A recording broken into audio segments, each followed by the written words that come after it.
first of all, my name is Audrey Moe, and I was saying I was always cold all the time when we lived in Newport Beach, so we found a place to buy and we bought the ranch in Desert Hot Springs in 2001, and that's why we came here.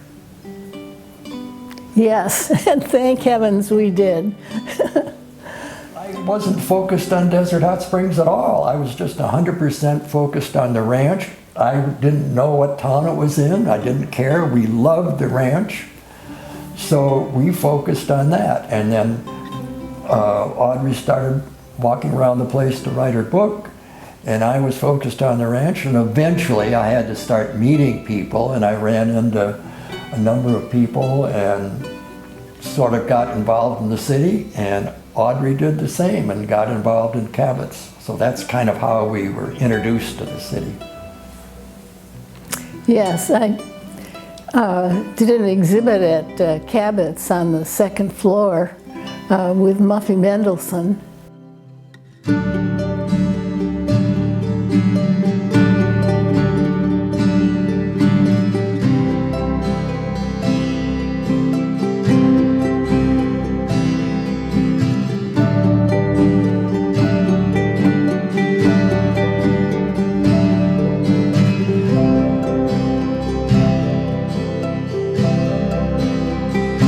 I would say I got involved with Rotary, and that was my main interest in the city then. And between Rotary and I think it was the Elks were the two organizations that were really going at that time strong. And I think they pretty much, anybody who was involved in anything was in one of those two organizations.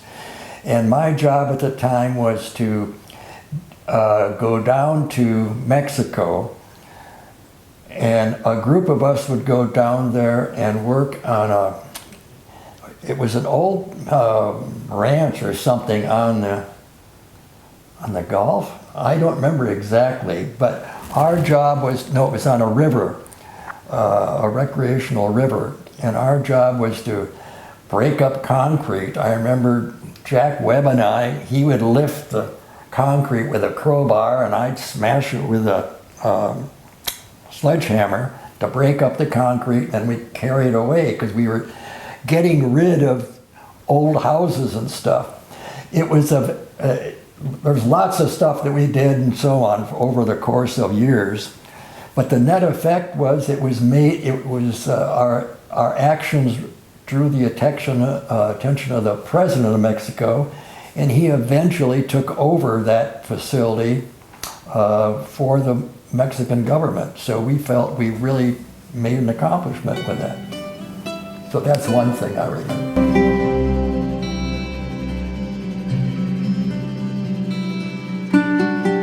The Historical Society, needed a home, a place.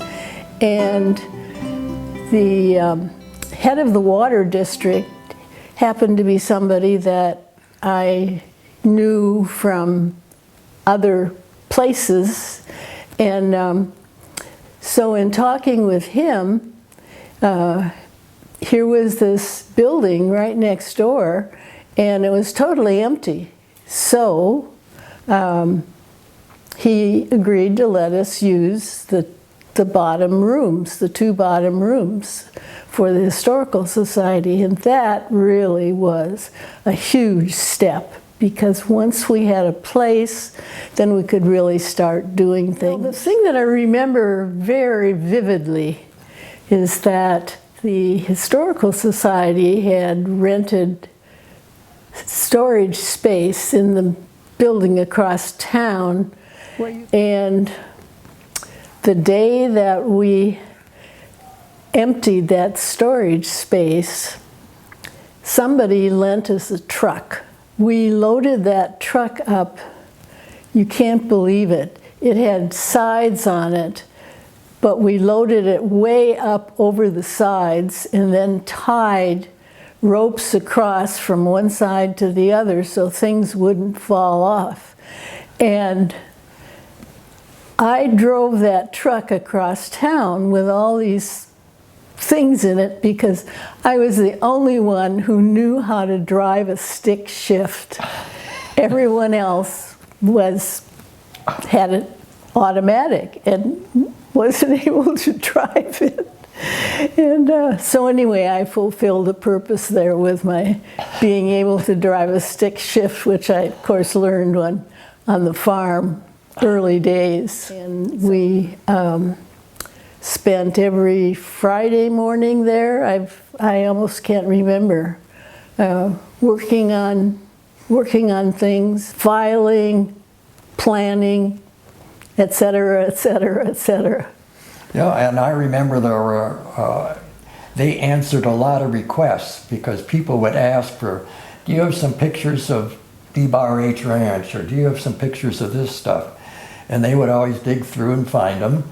And I know that the Historical Society provided those pictures that you see in City Hall. They came from the Historical Society. Oh, yes, that's right. But other people would want to know about their spa that they had purchased and run. And the Historical, Audrey and Muffy would dig about the stuff and get it to them.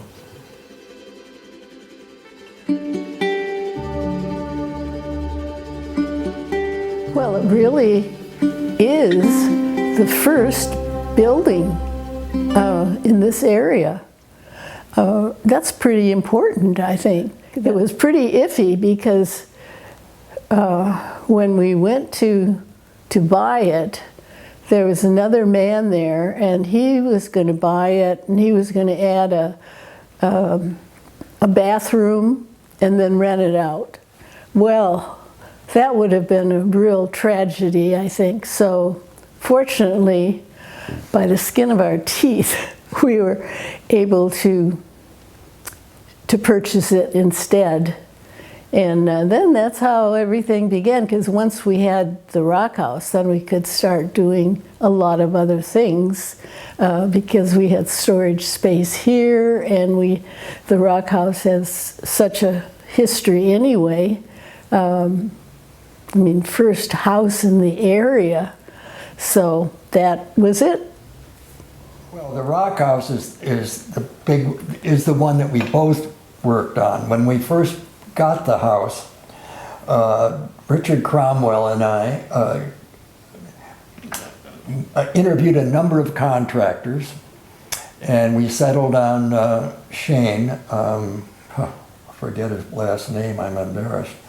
Anyway, it was quality construction, absolute quality construction.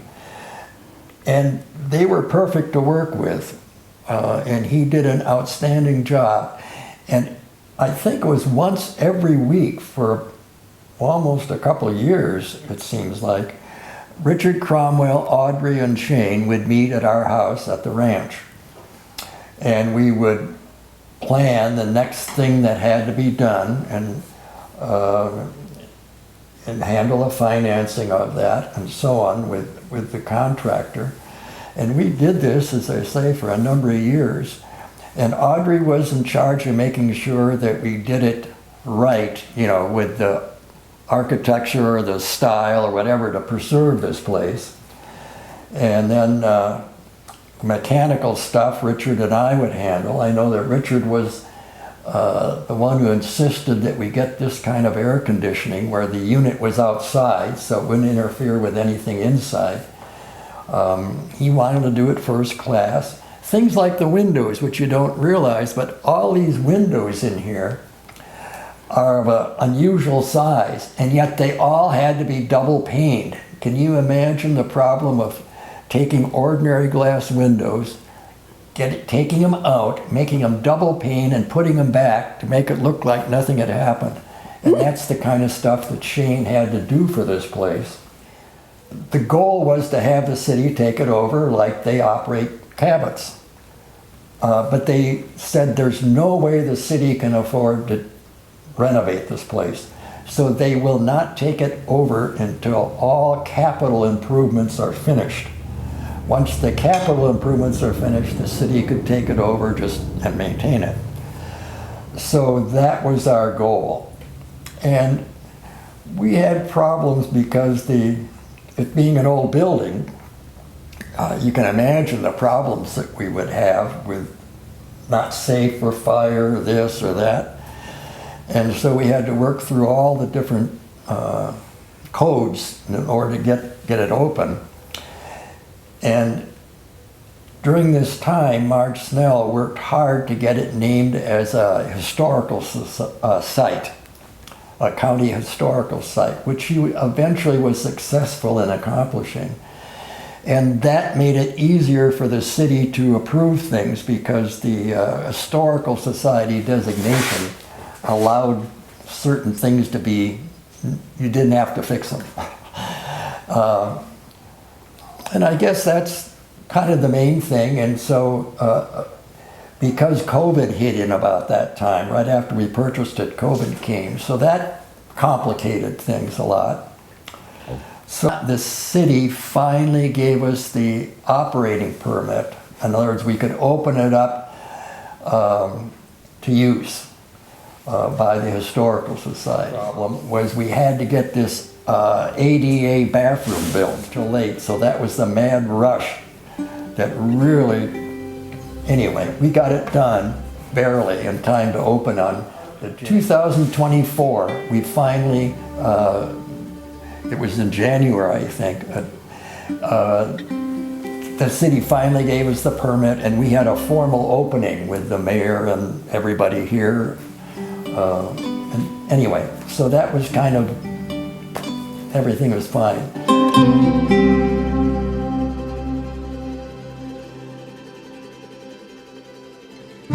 We loved the ranch. Okay, at the time we purchased the ranch, it already had a name that was on the sign over the entrance, the big stone entrance of the ranch, and it had Bubbling Wells Ranch. So we didn't, that's where the name came from. We didn't do anything. We did have 3 natural hot water springs, wells on the ranch. The 2 were there when we got there, and then we had a 3rd one done. And we used it for irrigating the ranch because we sure as heck couldn't buy water for 100 acres of palm trees and coyotes and snakes and stuff. So. One of the things about Bubbling Wells Ranch that I didn't mention before is we were fortunate in having a big ranch house, and it was Southwestern style. It was designed for that, and it looked just like what you picture it should look like. And we had all kinds of artifacts and paintings and pictures and things that had been collected for the desert, as well as the art that we brought from Newport Beach. So it was a fun house.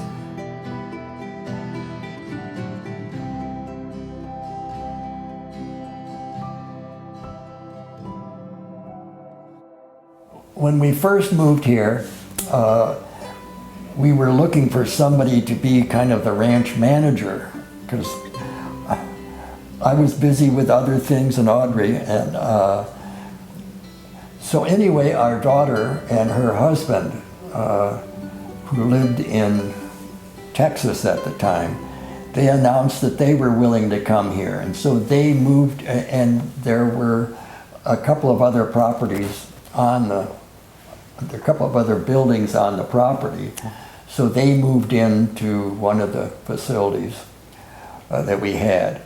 And Zeke became that was her husband's name, he became the ranch manager, and Holly took over all the finances because she did the QuickBooks and so on. And so she did the finances for the ranch, and Zeke was the manager because we had a couple of employees. Because we had so much room, we had to do that. Anyway, so then later on, let's see, and so she bought some property from us so that she could build a house here if we ever sold the ranch. Quite a few years after when we got here to the ranch, and then once Audrey started meeting people and I did, we started doing a brunch and book exchange once a year. And we would invite, we had up to 100 people at one time. everybody we knew. Everybody we knew from across the valley, because we were involved in the opera group and the museum in Palm Springs, and I think some other groups over there. And so we knew lots of people, and we invited them all. And the idea was they would bring some books, and then they would take home some books. Ideally, they'd bring multiple books and take home one or two. Then all the books that we acquired that day were donated to the library because they needed books. So we had the brunch and book exchange, and it was fun because we did that for many, many years, up through 2009. Was it 18 or 19 was the last year. Then this one, do you remember when we had a fundraiser at our place, and it was to promote Cabot's, I believe, at the time. Can't remember. And Huell Hauser was invited, and he was the main thing. And why don't you describe what happened when he came? He was late, by the way. Yes, I was standing in the entrance of our house waiting for Huell Hauser to appear. And he was late, and he told me he always comes late because he wants to go in and have everybody there and then, you know, speak to everybody who was there, which was kind of fun to know what his intent was. And when he came in, he didn't talk to Audrey. He went right around and he went to every table and talked with every single person there, and then later on he gave his pitch. So it was really a neat thing.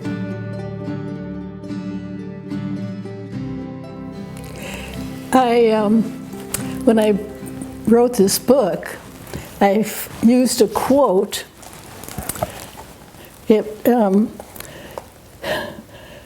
You must collect things for reasons you don't yet understand. And that's a quote from David J. Borstein, Librarian of Congress Emeritus. And I think that's a very important quote, that you must collect some things even if you don't understand them or what. And certainly, unfortunately, I am a collector. She is right. She collects things, but I think it's more important that she does even more. When she collects things, she goes out and then she paints them. And so here's all the pictures. She saw the bird and the rabbit, but more importantly, thistles, plants, different plants. Here's the Jimson weed. All the different things that are on the ranch. There's the owl. What is it? It lives in the side of the cave. I forgot what you call them. But moth. Anyway, she goes and finds these different stones and artifacts and things that she found. Like she found an Indian trail, and then along the way she found shards. Pottery shards. Then she paints pictures of them. So that's what's interesting about the book, and it made the ranch more fun because I was working on all the engineering type problems, the water supply and irrigating the plants and so on. Then she would tell me about the interesting things that she found on the ranch, and then she would paint them and then write a chapter, and eventually we put the book together. I helped arrange the financial, mechanical stuff of working with the publisher and getting the stuff published and so on.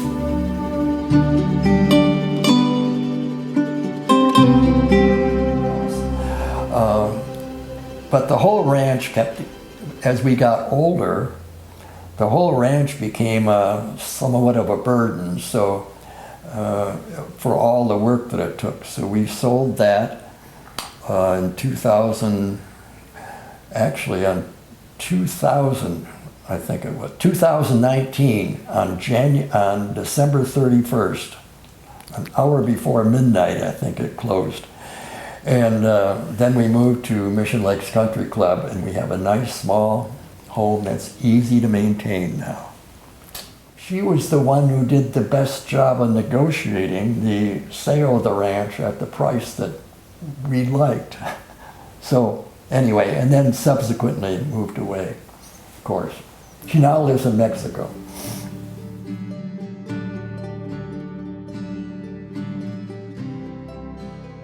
And the thing I'm probably most proud of during my time here in Desert Hot Springs is at least 6 years before COVID, so that's earlier. A group of us, and I'm ashamed to say I can't remember all the names, but a large group of us, I think Tim Brophy was the other individual and then we got a whole bunch of other people. Eventually we had about 20 people who were very concerned about the future of Desert Hot Springs. Our history has been checkered. As you know, at one time we were in 2010, I think, we were the riskiest or the unsafest city in the valley, the worst police records. Subsequently, we're now the safest city in the valley, so things have changed a lot. But at the time, we had a history of a good city manager and mayor, and then bad ones, then good ones, and bad ones, and it seems that every time we took 2 steps forward, we took 3 back. So this group set about, informally, because there were enough bad actors that if they knew what was going on, they'd scuttle us. We had I'll call it a secret society. It wasn't a secret society, it was just an unnamed group of people who met periodically. I think we met 4 times a year, and we had speakers and discussion group, and our goal was to step in and help the city whenever it was needed. And during that time, I remember there was a time when we needed to get more money for our police department. And so we had we increased taxes. Well, that's not an easy thing to do because it takes a 2/3 vote. And so we as a group supported that and raised money and helped run ads to get that tax measure passed. And it passed with percentages to spare, and that meant it had to be over 2/3. And then another time a similar thing happened. So twice we had to intervene and raise money to get a tax measure passed for the city.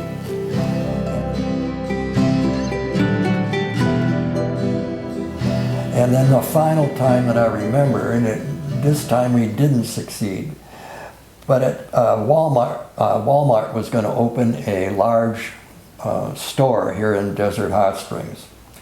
And they had purchased the land and were ready to go, but a number of 2 individuals on the city council stopped it from happening. They kept blocking it by saying they were for it, but then they put impediments into it being approved.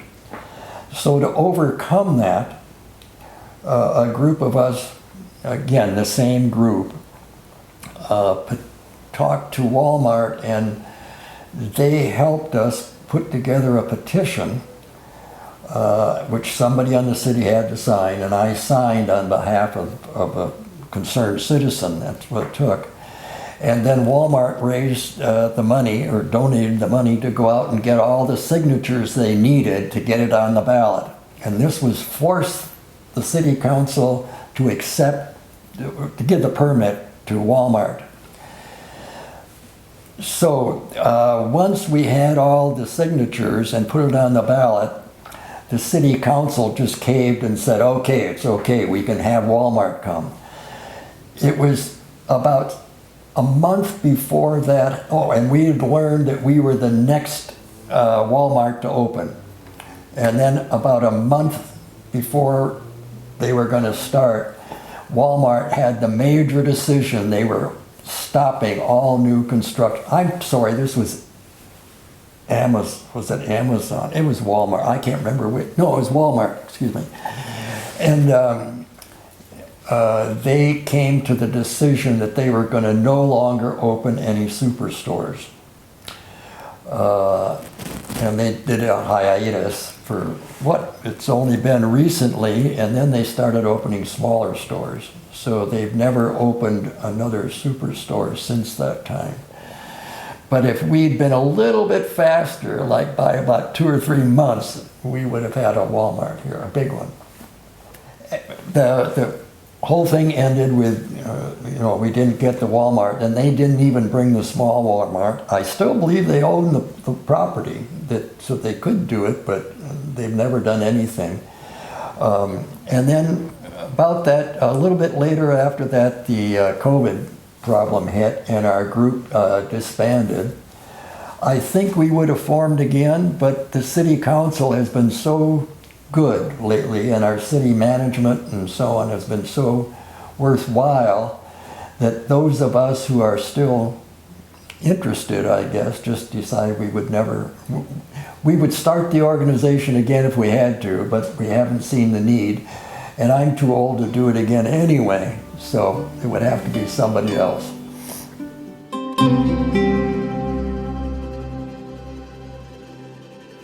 Yes, Celebrities in Hiding, I named it, because so many of the celebrities that I talk about in here, they were not out there.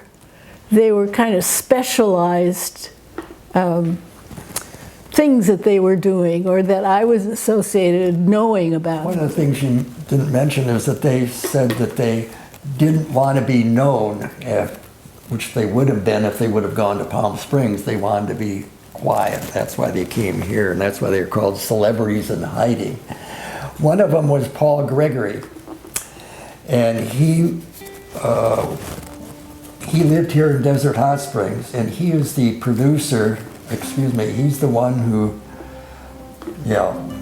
produced the Night at the Hunter with Robert Mitchum and Shelley Winters, and so that's one of the things he's noted for. That's the one with the love and hate on the knuckles and the Night of the Hunter. When Paul Gregory came here, he bought B-Bar H Ranch, and his wife, Janet Gaynor, came with him, of course. Well, she didn't come at first, anyway, he raised partridges to sell to restaurants. And there's one story in here that Audrey has about a stalker of Janet Gaynor, his wife, was so concerning and has all kinds of problems, and they ended up hiring a private detective, and the detective ended up shooting the man and killing him when he came to stalk Jennifer, whatever her name was. What did I say? Janet Gaynor. Lots of interesting stories about Paul Gregory and the B-Bar H Ranch and all the people that came. It was a dude ranch and a farm, and so lots of people who wanted privacy came to that B-Bar H Ranch, and that's why Marilyn Monroe went there many times.